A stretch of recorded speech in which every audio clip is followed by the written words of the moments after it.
ও মালিক, জাহান্নামে থাকবে তো জানলাম, চিরকাল জাহান্নামের শাস্তি ভোগ করবে। শাস্তিটা কেমন? আল্লাহ বলে ভয়ঙ্কর শাস্তি, ভয়ঙ্কর। সাধারণ জাহান্নামীরা এত শাস্তি পাবে না যতটা শাস্তি পাবে একজন খুনি। জাহান্নামের ভিতরে সে এতটাই কষ্টে থাকবে।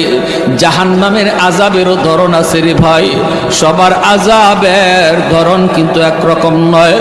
আল্লাহ বলেন, দুনিয়াতে যারা ইচ্ছাকৃত কেউ কাউকে খুন করলো, জাহান্নামের ভিতরে তার আযাবটা হবে সবচেয়ে বেশি যন্ত্রণাদায়ক।